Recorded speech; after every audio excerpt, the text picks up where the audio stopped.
Welcome to Fiona's Food for Life YouTube channel, Cook, Eat, Nourish. We've got another interview lined up for you today. Make sure you listen to the end so you get their 3 tips to how you can cook today to become healthier. Please like and comment below and don't forget to subscribe. Hope you enjoy it. Morning Blanca, thanks a million for joining me. Thanks Fiona for having me. I'm very happy to be here today. Great. Would you mind introducing yourself to my audience? Hi, I'm Blanca Valencia. I'm a Spanish food teacher and Spanish food expert. I used to work in IT and many years ago decided to go to Cordon Bleu, and I've lived in Chicago, London, China, and now I live in Dublin where I teach classes and I do food tastings and tours. Fantastic, it sounds so interesting. Would you mind telling me a little bit about the Spanish food and what it means to you? Spanish food is really interesting to me because I think it's very, very healthy and it's very simple. It's kind of what we call clean now. We don't use a lot of extra ingredients, and that's why Spanish food requires very high quality ingredients. So whether it's your chickpeas, your chorizo, your fish, you really need to go for quality. And so say on chickpeas, would you recommend that you would buy them and cook them yourself, or can people go for the quick tinned ones? And do you find that the varieties or the different brands would vary in quality there? I buy most of my chickpeas from an organic shop. Okay. And I cook them from scratch. And when I mean from scratch, I use a pressure cooker. I don't do pre-soaking. I just cook them in 20 minutes and then just use them throughout the week. Okay, so if I had a bag of dried chickpeas, you don't soak them, you put them in your pressure cooker. Do you cover them in water, or do you just put in like 1 cup at the bottom of the pressure cooker, or? I cover them in water and I put always a little bit of bay leaf.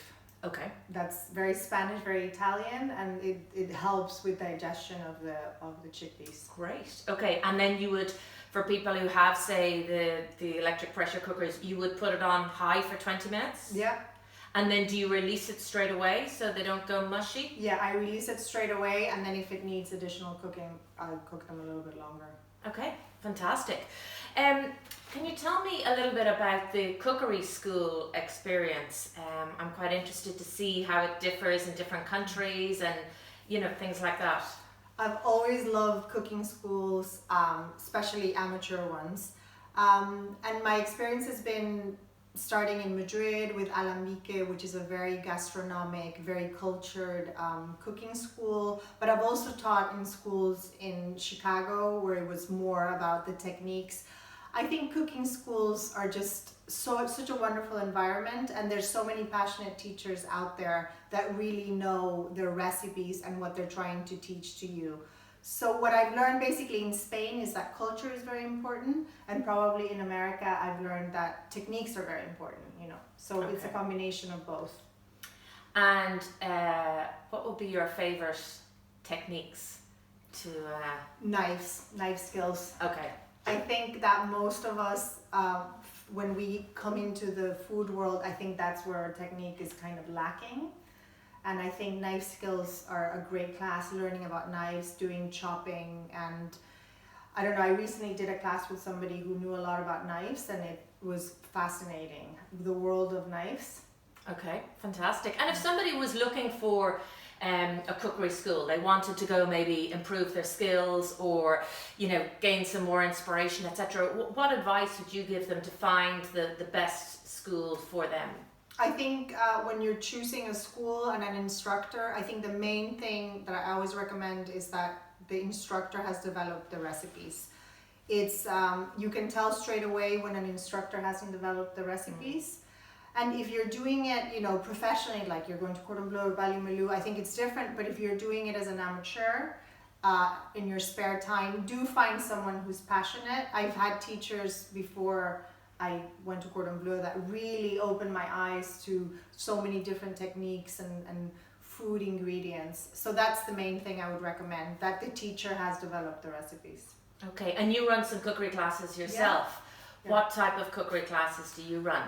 I do mainly Spanish, but I also do a little bit of Chinese because I lived in China, and I love Latin America, like Mexico, Peru. So I do a mixture of different classes, and I'm starting to do more olive oil related classes. Okay. And there was a dish that you mentioned to me before, a classic Spanish dish that I wasn't familiar with. Can you remember? Magdalenas. Yeah. What are they?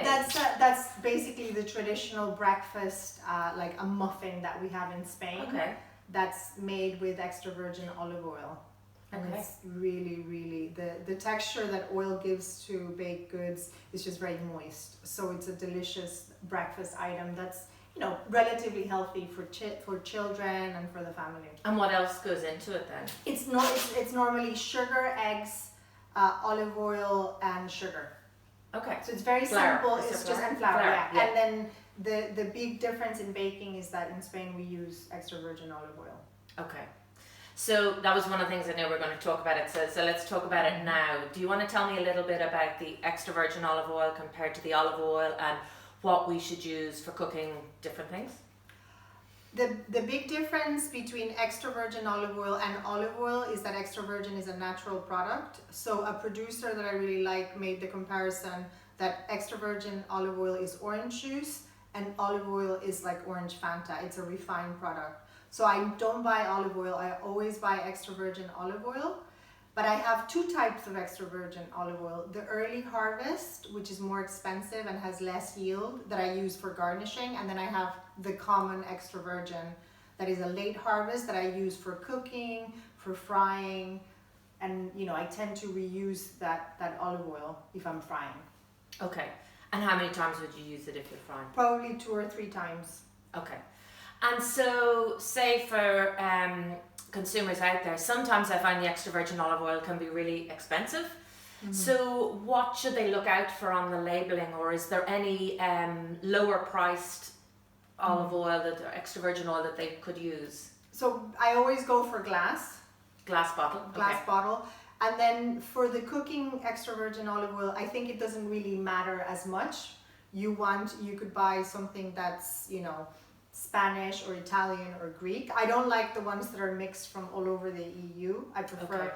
But also you can be, when you go shopping, look for things that have the EU symbol, for example, denomination of origin, Okay. Or look for some type of quality recognition beyond just extra virgin, and you Okay. can find some good deals.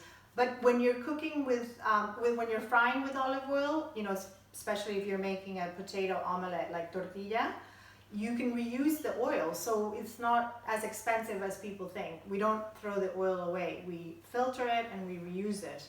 But if you're talking about garnishing, you only need a really small amount to get all the benefits of olive oil, the flavor and also the antioxidants. So you don't have to use an enormous amount of olive oil.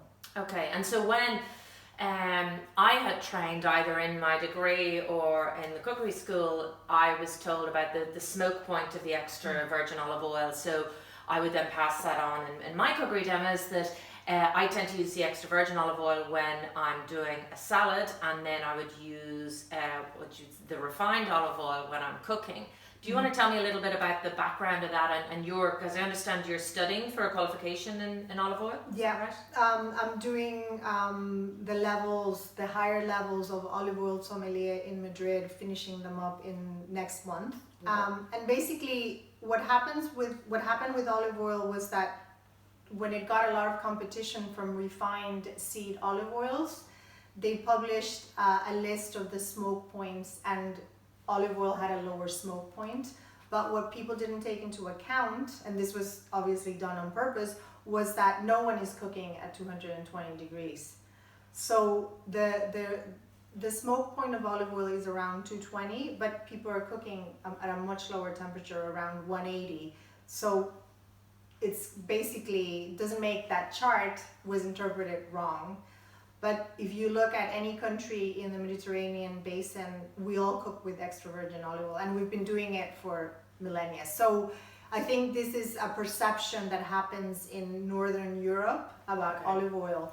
But you know, everyone in Spain, you know, Italy would cook with olive oil, with extra virgin olive oil. They would fry their fish in extra virgin olive oil, but they wouldn't use this very high quality olive oil. Okay. So how many bottles of olive oil would you have in your kitchen? Just 4 or 5, but I work with a lot of producers and the commercial office. but I would recommend that you have at least two. So you have the late harvest and the early harvest.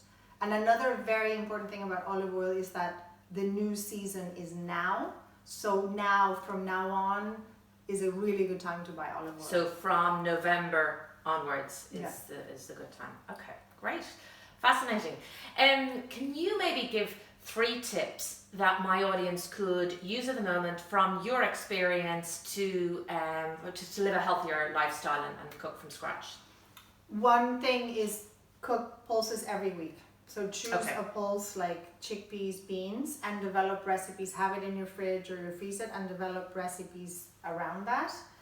Another thing that I like that I'm doing recently is get an organic box and learn how to deal with vegetables that you might not normally cook with. Okay. So that would be really nice. And then another thing that I also do is I try to cut the time of cooking rather than make it longer. I make it shorter. So I would say get a pressure cooker, get an instant pot. Learn as much as possible, because why are we cooking longer times and losing nutritional value when we can cook quicker? It's better for the environment. It's better for the nutrition value. So those would be my 3 tips. Okay, so we'll go into those a little bit. Let's go into the first one with the pulses. What type of dishes, you live at home, you've got 2 young children. What type of dishes do you do with the lentils? So the top dish in my house would be lentils with chorizo. So I add carrot, celery and potato, and then chorizo, and that's always a winner. It's like a stew of lentils. It's called estofado. What type of lentils do you use? These ones are green lentils. Okay, so do Like you pre-soak them? No. Okay, so you use the green lentils dried, you don't soak them. I'm guessing you do it in your Instant Pot or pressure cooker? These ones I do normally either in a Thermomix or in a normal pot. Okay. Yeah, you don't need a pressure cooker. Okay, and then and you would put chorizo in there. So I can't pronounce it as well as you do. Where do you buy that chorizo, or what do you look out for there? It needs to be cooking chorizo. So Dunn's has a lot of the gourmet stores like Found and Burn or Roberts or Docky have them, but it needs to be a raw chorizo. Okay. Not an eating one. Yes. Okay. Perfect. Okay. So that sounds nice. The second thing you mentioned was about shortening the cooking time. So I suppose there's some things that like the beef cheeks and things, that they need the long slow cooking, or your bone broth or your stock. But one of the things people always come to me is that they just don't have enough time. So for those who don't know, an Instant Pot is an electric pressure cooker. It's got lots of preset buttons on it. And it just takes the worry, I suppose. When I was a child, we used to use a pressure cooker with all the weights on it, and there's steam and people are a little bit cautious. So something like the Instant Pot or another electric pressure cooker can work really well. What are your top dishes in that? So probably I love poaching a chicken and then serving it like a Vietnamese style with carrots cut into ribbons. And you kind of dip it into a soy sauce or ketchup mayonnaise. So that would be something that if I'm in a rush, but I want something with a lot of protein, I would make something like that, and maybe rice on the side. I also make risotto in the Instant Pot or the pressure cooker. I think the texture that it gets is acceptable. It's nice, So there's no stirring involved. No, the traditional. There's no stirring. Yeah, you can make it and then just walk a little bit away and then come back and serve it. And how long would the risotto generally take? Normally it takes from the point that it comes up, that it comes to pressure, I would say like 12 minutes. Okay. Something approximate like that. And would you release it again? Because this is one of the things that people often ask with the electric pressure cookers, because correct me if I'm wrong, but my understanding is that if it's something that's likely to go mushy, you release the pressure by moving the little switch, and the pressure comes off. But if it's something that you're, kind of a slower cooking, like an Irish stew or something like that, you would let it come back to pressure a bit more gradually. Is that right? If you're making, like a tagine in a pressure cooker, then you would just let it. Yeah. Yeah. But with the risotto, do you? You have to take it off. You have to. Okay. 'Cause quickly. otherwise- Yeah. Okay. So we've had cooking more with our lentils and pulses. Maybe could you give me a dish with beans that you would do that's popular with the family? In Spain, one of the dishes that I love, because I love clams and Ireland has such wonderful clams. I know they're a little bit expensive, but I love, the big butterbean clams. Yeah. Sorry, butterbean beans with yes. clams. Okay. So I would cook them in the pressure cooker and then take it off the pressure or leave them. You can leave them a little bit and then add the clams. And that combination in Spain is very, very typical, pulses with seafood. So that's something that I really like, and it's a little bit more grown up, and you can add some lovely like rosemary, but it's very simple to make the butterbeans. So would you soak the butterbeans? No, I never soak. Yeah. Okay. There's two schools, never soak. Yeah. Okay. So we've got our butterbeans. How do you put onions and garlic and things like that in? Onion, garlic, like a mirepoix, like carrot, celery, and onion. Like what we call in Spain sofrito. You make a little sofrito, you put garlic, then you put the butterbeans, stock, like a nice vegetable stock. You could even use a fish stock, and then cook that. And then the clams obviously cook. Just in the heat of it anyway. Yeah, okay, I'm going to give that one a go. And going back to the chicken that you mentioned, so you put the whole chicken in your pressure, you put about a cup of water, or are you covering it in water? Like half. Okay, half full of the water, and then you've got your flavouring veg and herb in that as well. Yeah. You've got your carrot, your onions, garlic. Ginger, because it's a Vietnamese style, yeah. So a little bit of ginger, a little bit of garlic. You could put different spices if you want to, like coriander or star anise. Star anise, I was going to say. And then I just have that chicken cooked, and then I just shred it and I serve it on a platter with the cucumber, maybe some tomatoes, and the ketchup mayonnaise, which is a little bit, it's like a sweet soy sauce. So you kind of dip it and you can roll the chicken in lettuce leaves. Like, okay. It's just like a very quick meal that you can get. Because I was thinking Vietnamese pho, that it was going to be in No. in the broth. No. It's kind of like just the chicken, and then with the cucumber, if you want to make it more, attractive, you peel it. Okay, so it's more like the rice paper rolls. You could use rice paper rolls, but I do find that, if you buy a lovely like free-range chicken or corn-fed chicken and you poach it, it's just a lovely flavor. And then, the stock, you can use it for something else or drink it. But it's a nice way to cook chicken, and you serve it kind of at, as you warm. Okay. And you pair it with these lovely like fresh vegetables. Okay, fantastic. You also mentioned the organic box. So that is one of the challenges, I think, at this time of year, where it's a lot of the root vegetables and trying to make it different or exciting. Can you tell me one that you've found recently, a dish that you've done, or? I think the cabbage is the one that every week I look at it and I think, oh my goodness, what am I going to do with this cabbage? So the basic way that I'm cooking it now is with a little bit of olive oil or with a little bit of butter, and just, sauteing it and then steaming it. And then I'm adding different things to it. So I make it maybe a little bit more Mexican. I put some ancho chili, or I make it a little bit more coriander seed, or the other day I had some chestnuts. I love chestnuts, and I put a little bit of chestnuts. But what is funny about the cabbage is that it reduces so much in quantity. It looks really imposing when you get the cabbage, but then once you cook it, my family ate the whole thing.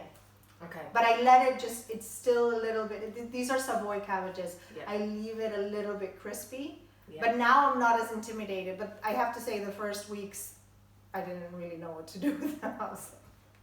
And I guess you don't do that in the pressure cooker because it's going to, or do you? I find vegetables in the pressure cooker, you have to be so precise that sometimes they overcook. So I tend not to cook a lot of vegetables in the pressure cooker, except, I steam maybe potatoes. Yes, because I saw the other day somebody saying with the pressure cooker, the broccoli takes 0 minutes. So once it gets to pressure, that's it. It's done. Okay, so we had the lentils and the beans, and we had the slower cooking time. What was the third one you had? Was it the olive oil? Yeah. Okay, so we're including the olive oil. Okay, great. I think they're fantastic tips. Thank you very much. What's next for Blanca?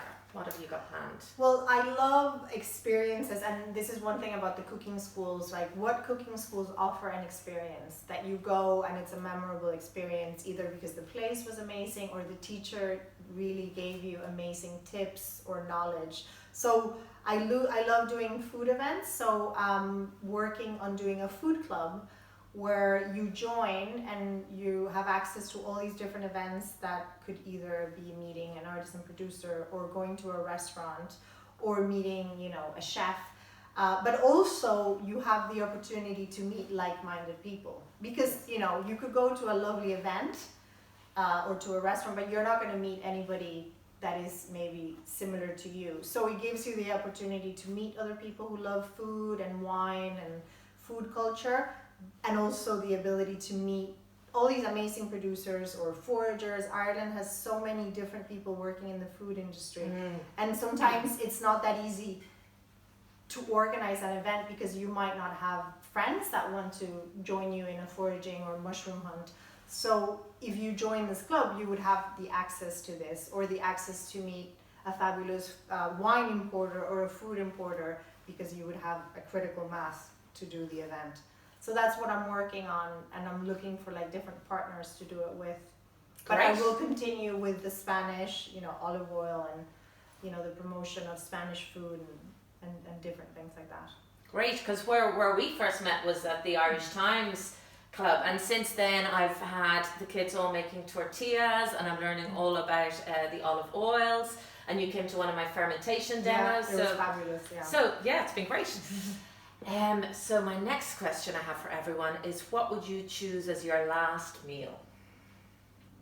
I think my last meal would have to be a traditional Valencian paella. Okay. So a Valencian paella would have a mixture of chicken, rabbit, snails, kind of green beans, and it's something very traditional. And I would finish it off with a lemon granita, which is really popular in Spain, to kind of counteract, you know, the heaviness a little bit from the olive oil and the chicken. But that would be my dream dish. It would have to be cooked very, very well, in very thin layer of rice. Wow. And would you have anything to drink with that?